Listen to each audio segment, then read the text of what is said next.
Gente, hoje eu queria conversar com vocês, sobre Davi, dando continuidade à nossa conversa. Semana passada falamos sobre Saul, aprendemos algumas coisas importantes sobre a vida de Saul, né? O rei que se achava, né? E hoje nós vamos conversar sobre Davi, para encerrar esse papo. Davi, as aparências enganam. Você já ouviu esse ditado, né? Bom, eu toquei violão agora, você sempre me vê tocando violão, e você sabe que eu estou fazendo violão, né, gente? Eu pretendo me formar em violão agora, né? Uns anos atrás eu fiz curso de oração com o reverendo Ricardo Barbosa, muito bom, aprendi muito com ele. Fiz teologia e literatura, me ajudou muito a ler a palavra de Deus com os olhos corretos, né?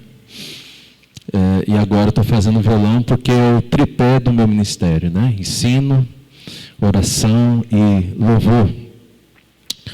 E depois que eu terminar o violão, vou continuar estudando, se Deus assim permitir.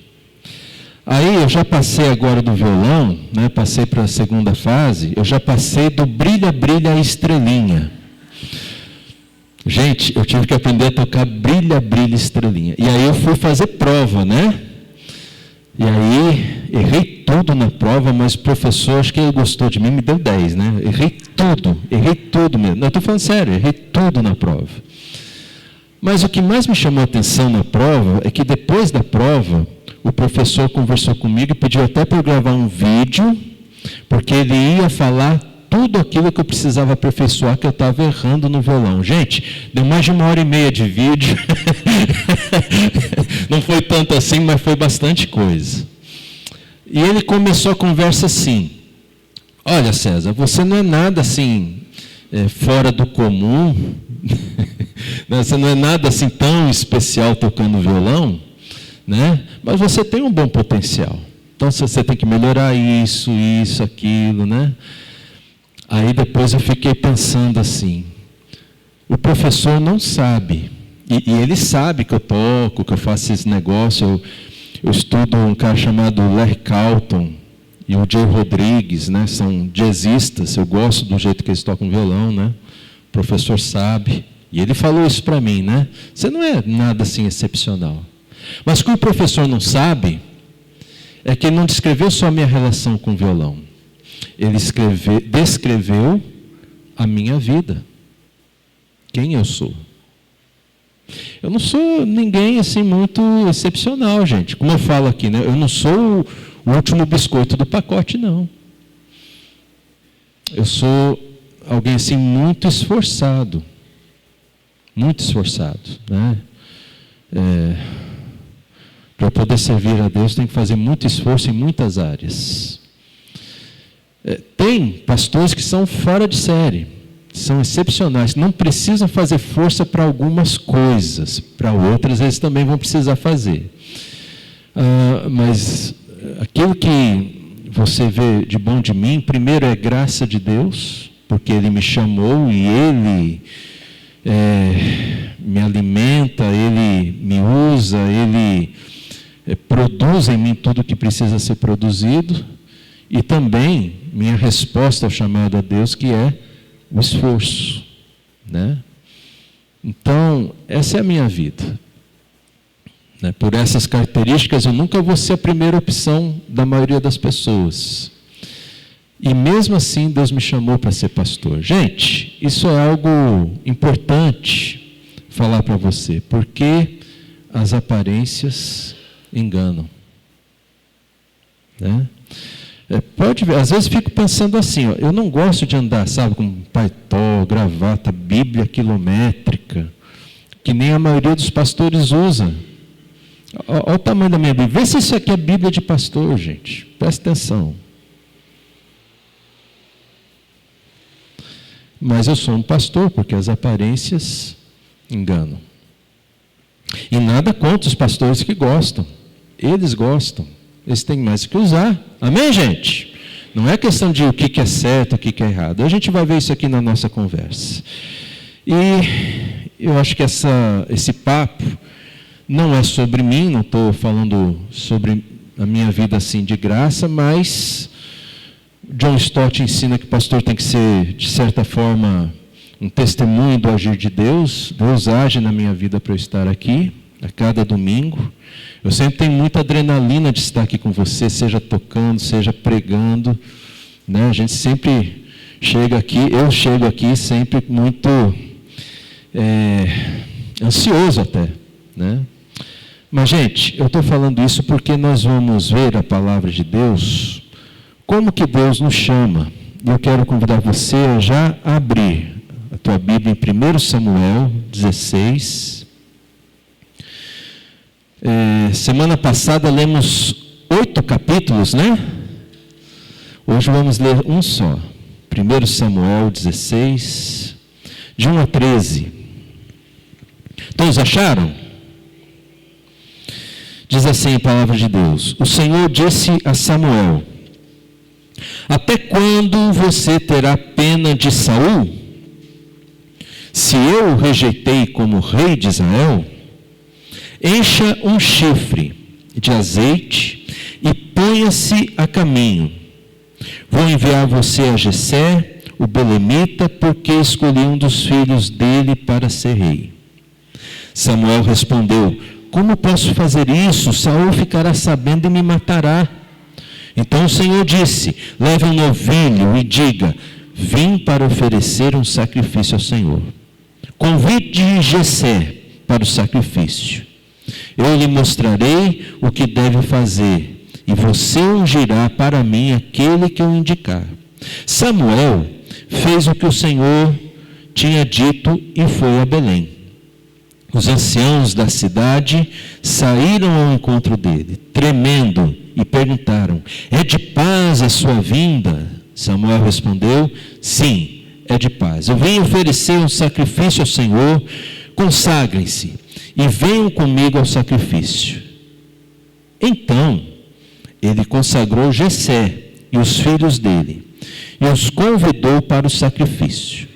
Aconteceu que, quando eles chegaram, Samuel viu Eliabe e disse consigo: Certamente diante do Senhor está o seu ungido. Porém o Senhor disse a Samuel: Não olhe para a sua aparência, nem para a sua altura, porque eu o rejeitei. Porque o Senhor não vê como o ser humano vê. O ser humano vê o exterior, porém o Senhor vê o coração. Então Jessé chamou Abinadab e o fez passar diante de Samuel, que disse: Nem a este o Senhor escolheu. Então Jessé fez passar Samá. Porém Samuel disse: Tampouco este o Senhor escolheu. E assim Jessé fez passar os seus filhos diante de Samuel. Porém Samuel disse a Jessé: O Senhor não escolheu nenhum destes. E perguntou a Jessé: Esses são todos os seus filhos? Jessé respondeu: Ainda falta um, o mais moço, está apacentando as ovelhas. Então Samuel disse a Jessé: Mande chamá-lo, pois não nos assentaremos à mesa sem que ele venha. Então mandou chamá-lo e o fez entrar.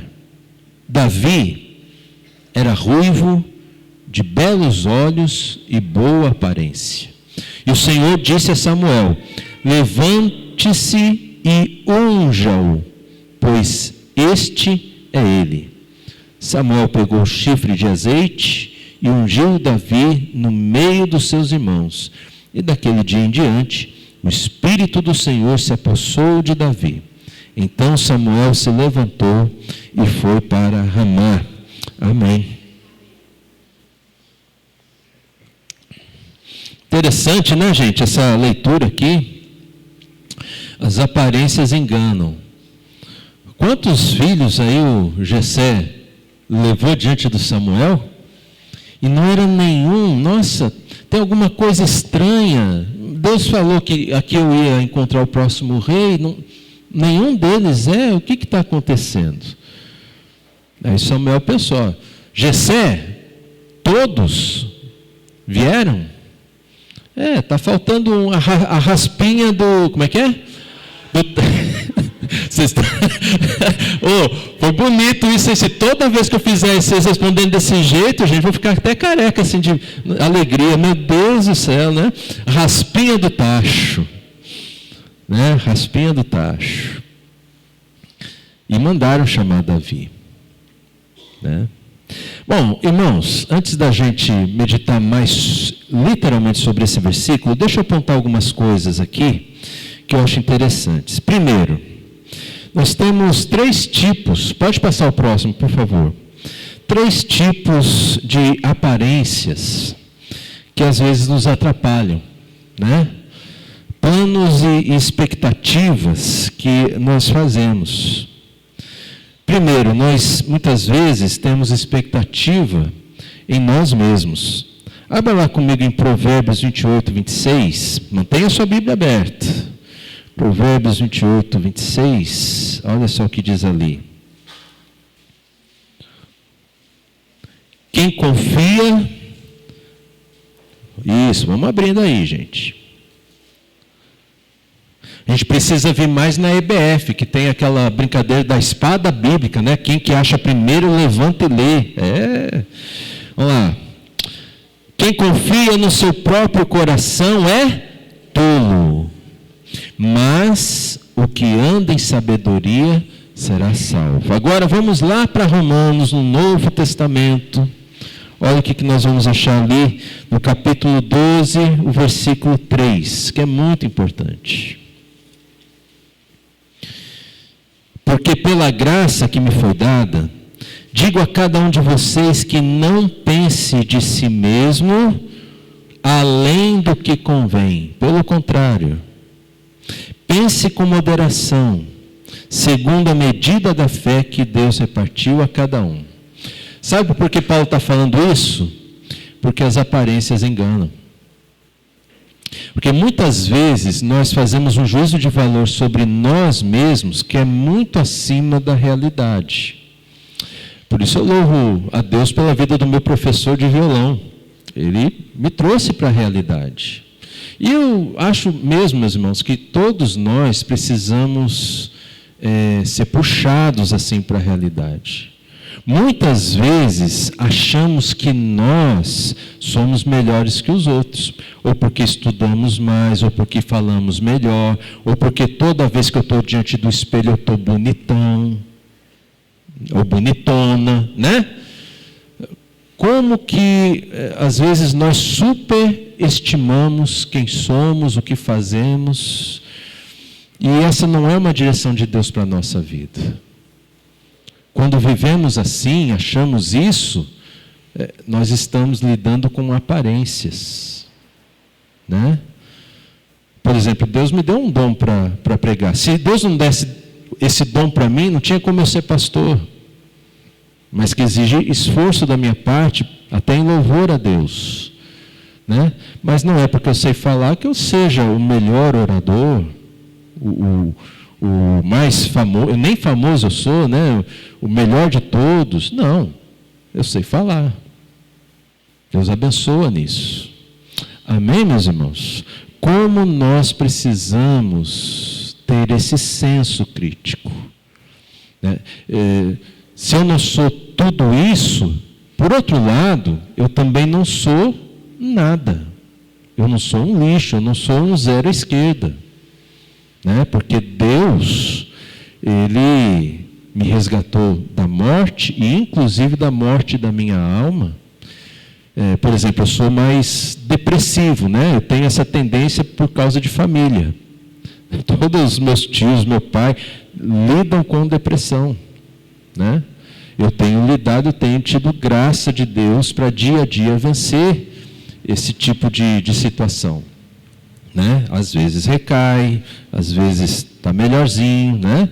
Mas já não tenho tido tanto quanto eu já tive na minha vida.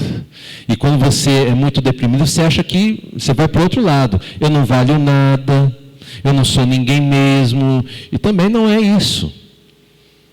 Então, se você não pode achar mais de você do que você é, também não ache menos do que você é. Porque para Deus, você tem valor do jeitinho que você é, porque Deus fez você. Amém, meus irmãos? Bom, também temos uma expectativa externa, né? Uma expectativa a respeito, por exemplo, dos outros. Todos nós vivemos um tempo em que você perdeu alguém muito querido. Mais próximo, menos próximo. E às vezes fica um vazio dentro da gente, que quando nós vamos conhecer pessoas novas, inconscientemente, buscamos alguém que venha substituir aquela pessoa querida que está faltando. Às vezes um pai, uma mãe, um amigo, um irmão, né? E ninguém vai ser igual àquela pessoa.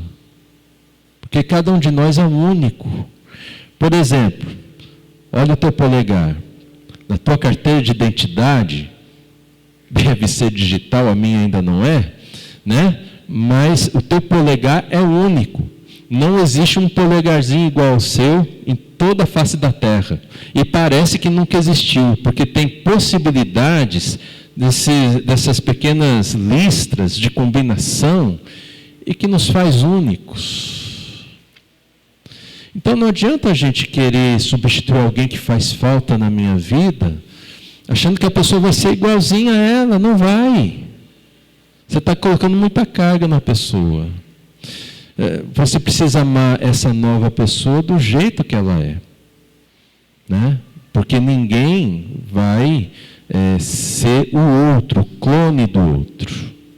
Nós somos insubstituíveis quando nós pensamos somente naquela questão de trabalho, de fazer as coisas. Cada um pode fazer, qualquer um pode fazer o que você faz no teu trabalho, por exemplo.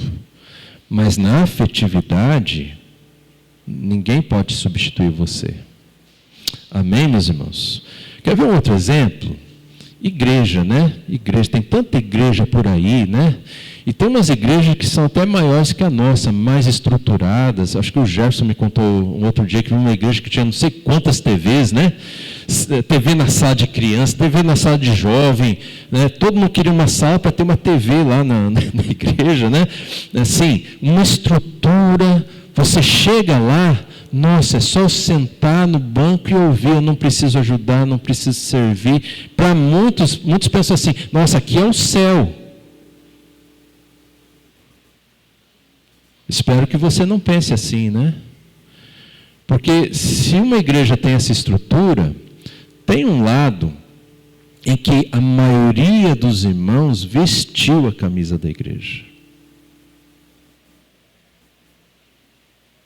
E quando a maioria dos irmãos veste a camisa da igreja, está disposta a investir seu tempo, sua vida e até seus recursos para que a igreja cresça, o milagre acontece, Deus abençoa. Amém, gente?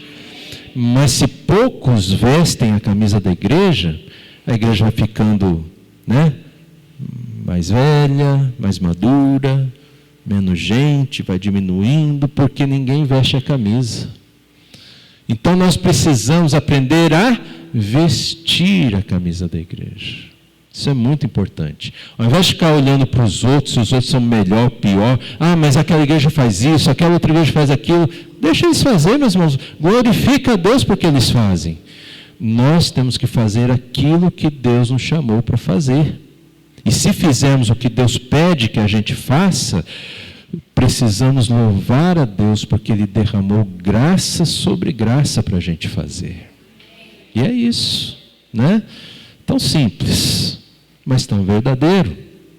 E temos um terceiro plano, expectativa, que tem a ver com os planos que a gente faz. Olha ali Provérbios, volta para Provérbios, gente. Provérbios 16. Bíblia de pastor é viciada, já cheguei aqui, ó. Já cheguei no Provérbios 16. Os 2 primeiros versículos. Olha Que coisa mais poderosa que a gente lê aqui, ó. O coração do ser humano pode fazer planos. Gente, nós podemos fazer planos. Glória a Deus. Quando você vai fazer plano para você construir tua casa própria, você pode fazer. Você pode fazer plano para você ir melhor na família, no trabalho, ganhar uma rendinha extra. Você pode fazer planos. Amém, gente? Que Deus bom nós temos possibilidades. Mas, espera aí, a resposta certa vem dos lábios do Senhor. Todos os caminhos de uma pessoa são puros aos seus próprios olhos, mas o Senhor sonda o Espírito. Ou seja, você pode fazer planos, mas você tem que ter uma consciência assim, nem todos os planos Deus vai abençoar. Deus vai abençoar os planos que você faz e que couberem dentro dos planos maiores de Deus. Nesse sentido, vamos lá para Jeremias, que está um pouquinho à frente, capítulo 29. Se você está ligado, é o meu versículo da minha vida, né? 29:11. Olha o que Deus fala ali.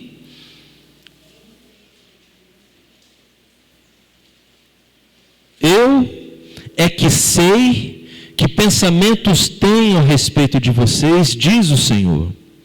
São pensamentos de paz e não de mal, para dar-lhes um futuro e uma esperança. Então, o que a gente aprende aqui, meus irmãos? Tem muitos planos que nós fazemos e tem uma aparência de coisa boa, mas Deus vai julgar os nossos planos. Ele vai ver se realmente não entra em conflito com os planos dele. E sabe o que é pior? Se você insistir em um plano que Deus não vai abençoar, não adianta você orar para Deus abençoar. Ele não vai abençoar. E tem uma coisa pior ainda do que Deus não abençoar. É Deus não abençoar o teu plano e teu plano dar certo. E aí eu quero convidar você a uma reflexão. Por que está dando certo se está entrando em conflito com os planos de Deus na minha vida? Tem alguma coisa aí, gente. Quem que está ajudando a dar certo esse plano? Cuidado. Você está às vezes caindo numa armadilha miserável, meu irmão, minha irmã, que depois, para sair, aí você tem que lembrar o que a gente conversou semana passada ali sobre Saul, sobre consequências e graça para enfrentar as consequências. E é isso, né? Agora, às vezes, alguns planos de Deus não fazem sentido para nós. Aqui no texto de Jeremias, eles queriam ficar pouco tempo exilados lá na Babilônia. 2 anos, porque tem alguém que falou que Deus disse que iam ficar 2 anos. E Deus disse, na verdade, que eles ficar 70 anos. Não faz sentido, Senhor. Aparentemente, não faz sentido. Mas se é plano de Deus, é algo que vai me abençoar. E aí ele fala assim, orem pela paz da cidade. Orem para que onde vocês estão haja paz, porque na paz da cidade haverá paz para vocês, porque vocês vão ficar um tempo aí, o tempo que Deus determinou. Esse é o plano de Deus. Nem todo plano de Deus parece bom aos nossos olhos, mas isso é uma aparência. E as aparências enganam. Queria também conversar com você sobre algumas buscas de Deus. 2 buscas de Deus. Segundo Crônicas, abre comigo aí, capítulo 16, verso 9. Deus está procurando algo muito interessante. É uma palavra de repreensão ao rei Asa. Mas olha o que a gente encontra ali. É um texto precioso, gente. Todos acharam? 2 Crônicas 16, 9. Porque quanto ao Senhor, os seus olhos passam por toda a terra, para dar força àqueles cujo coração é totalmente dele. Para quem que Deus dá força? Para aquele cujo coração é totalmente do Senhor. O seu coração é totalmente do Senhor? Porque se não for, você vai mascarar isso para você mesmo como se fosse totalmente do Senhor, mas não é. Você tem alguns conflitos aí, né? Por exemplo, tem muita gente que tem conflito com dízimos, né? E aí você está apertado aquele mês, você pensa assim, não, mas Deus vai entender, né, se eu não der dízimo porque eu estou apertado. E gente, eu da minha parte, você pode ficar tranquilo, eu não acho que eu tenho que obrigar alguém a dar dízimo ou não, mas é uma questão de fé. Aparentemente, se você der aquele dízimo ou aquela oferta, a coisa vai ficar ainda pior. Mas se você está ofertando ao Senhor, você já viu alguém ofertar ao Senhor, ou ser fiel ao Senhor nos dízimos e ofertas, e Deus não abençoar? Eu nunca vi. Eu nunca vi. Por exemplo, você está cansado, mas a gente precisa que você ajude aqui, né? A gente vai ter a festa agostina e tal, mas você está cansado, não vou não, porque se eu for eu vou ficar mais cansado ainda. Você já viu alguém cansado servir a Deus e Deus não abençoar? Eu nunca vi.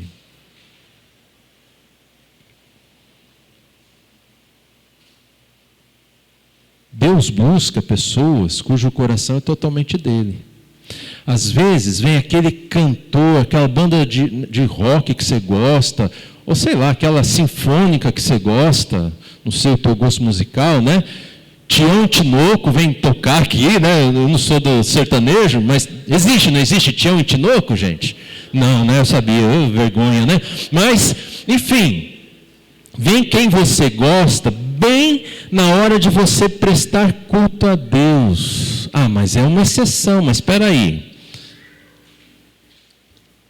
Quem que você serve? Onde está o teu coração? Quanto a mim, meu irmão, você pode ir.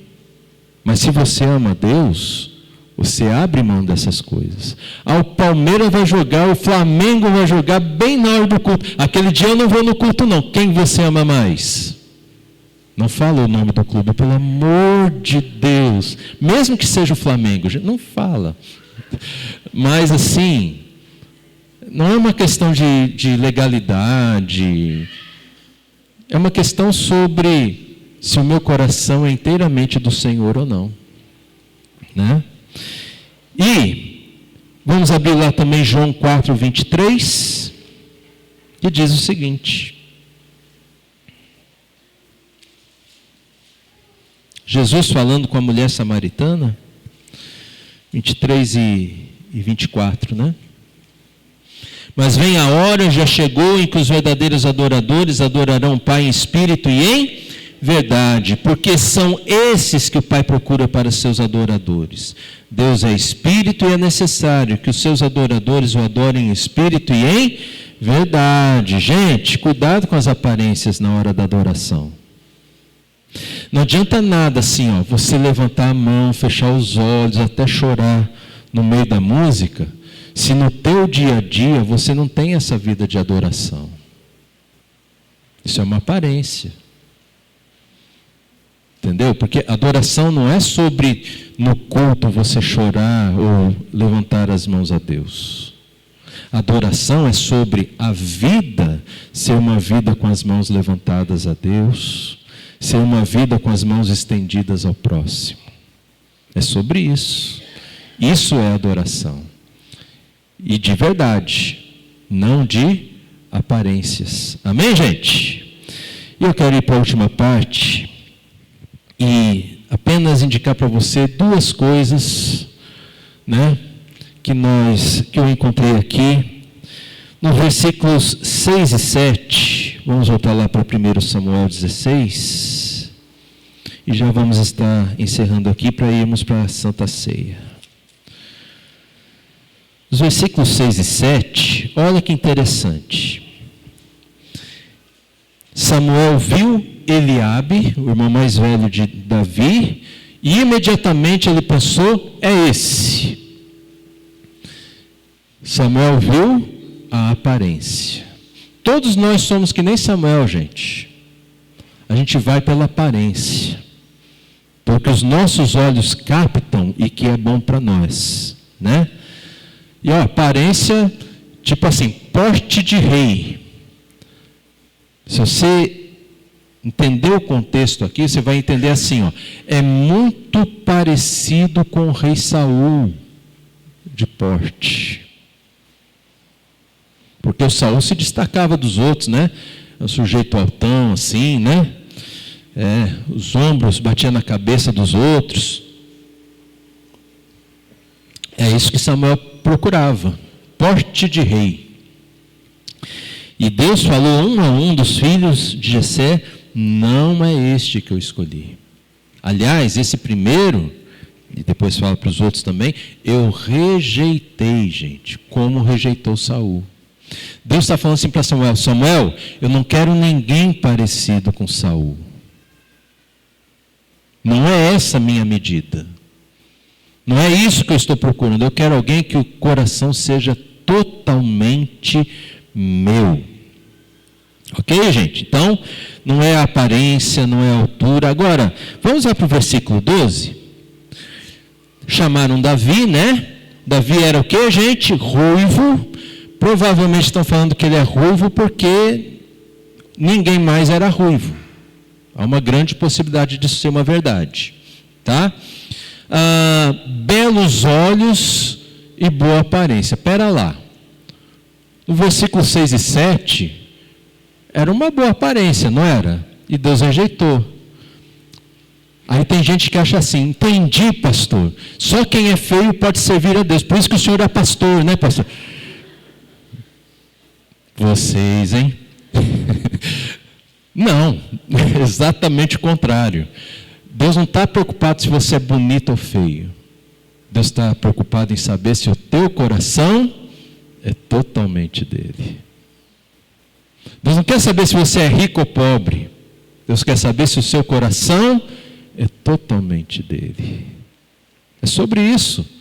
Graças a Deus que Davi apareceu aqui, porque nós que somos bonitos podemos também servir a Deus. Amém, gente? Só os bonitos falam amém agora. Amém. Quanta gente bonita aqui, né? Cuidado para não ficar se achando que foi a primeira parte aqui da palavra, né? Tá bom. Mas é isso. E essa unção, lá no original, é uma palavra que é próxima à palavra que depois a gente traduz no hebraico como Messias, Meshiá, né? Que em grego é Cristo. E Davi, então depois ele vai ter um descendente que vai ser chamado Filho de Deus, que vai ser o ungido de Deus.